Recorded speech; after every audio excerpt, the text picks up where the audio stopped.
नाही यार, ते त्रास होतो, लय ऊन होतं राव. कडक दणकाच होता सगळ्यालाच, त्याच्यामुळे ते त्रास झाला ना पोटात, आणि त्याच्यातून आग होती नाही ते. पण अशा सलाईन त्या सुरू केल्यापासून आता थोडं बरं वाटतं, पण ते आग आणि ते खूप होती, लय ऊन होतं. सरकारनं काही सरकारकडे तुम्ही मागण्या मांडलेल्या होत्या, तर त्या किती मागण्या होत्या, किती पूर्ण झाल्या त्या?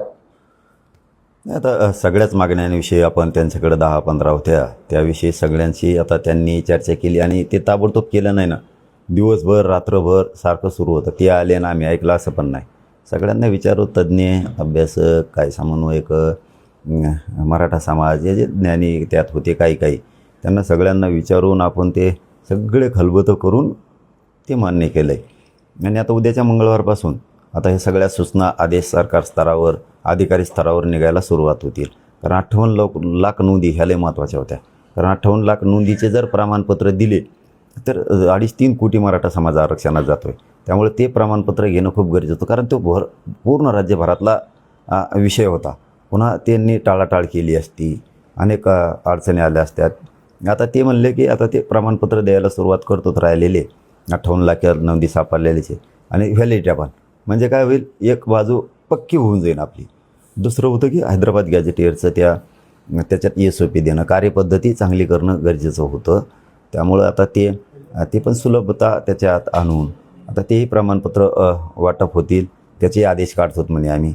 SOP सगळ्या यांना दाखवले आपण, अभ्यासकांना, याच्यात काय बदल करायचा का सांगितलं. त्यांनी पण काही सूचना होत्या, त्याच्यात काय बदल होते ते पण सांगितलेत, तेही त्यांना घ्यायला सांगितलं. आणि ते म्हणले आम्ही घेतो, आता हे मंगळवारपासून कॅबिनेटपासून आम्ही ते बदल करायला सगळी सुरुवात करतो. त्यानंतरचं सातारा संस्थांचं गॅजेटियर, कोल्हापूर, औंध, पुणे, ह्या बॉम्बे गव्हर्नमेंटचं गॅजेटियर, या सगळ्या संदर्भात आता ती कारवाई सुरू करायला ते म्हणजे 1 महिन्याचा वेळ द्या. म्हणजे काय होईल, सातारा संस्थांचा GR काढण्यासाठी, म्हणजे ते कोर्टात जाणार नाही, चॅलेंज होणार नाही या संदर्भात. आणि आम्हाला वाटलं की ठीक आहे, चला वेळ देऊयात. नाही दिला आपण महिन्याचा तर ते म्हणते ना आम्हाला चांगला GR काढायचा होता, तुमच्यामुळं आम्ही गडबडीत काढला.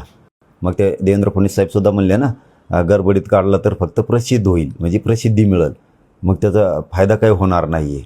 आणि 1 महिन्याला थांबून जर काढला तर ते समाजाच्या हिताचा राहील, असं स्वतः मीडियासमोर मुख्यमंत्र्यांचं ते स्टेटमेंट आहे. त्यामुळे ठीक आहे, महिन्याने द्या, काय 70-80 वर्ष नव्हतंच ना, तर 1 महिन्याने दिल्याने काय फरक पडतो, ते पक्कच देतील ना. मग या हिशोबानं गुन्हे झालेत महाराष्ट्रातले सगळे सरसकट गुन्हे, त्या संदर्भातल्या काही कलमा किंवा असे अनेक विषय, ते गुन्हे मागं घेणे याबाबतच चर्चा केली. बलिदान गेलेलं कुटुंबाच्या नोकऱ्याचा तो GR, तेही आता 15 दिवसाच्या आत राहिलेले पैसे आणि ते सगळं क्लिअर करून देतात म्हणून सांगितलं आहे. मराठा आणि कुणबी मंत्रालय सेपरेट असलं पाहिजे मराठा समाजाच्या समस्यासाठी, म्हणून तेही विषय झाला. शिंदे समितीची मुदतवाढ, असे EWSचे विषय, त्या अधिसंख्या पद निर्माण करायचे, काही ECBCचे विषय होते, काही सारथीचे विषय होते, महामंडळाचे विषय होते. आता ते सगळे परताव्यापासूनचे सगळे विषय सुरू होतील. शिंदे समितीला मुदतवाढ आवश्यक होती, ती काम म्हणजे नोंदी शोधणं गरजेचं होतं.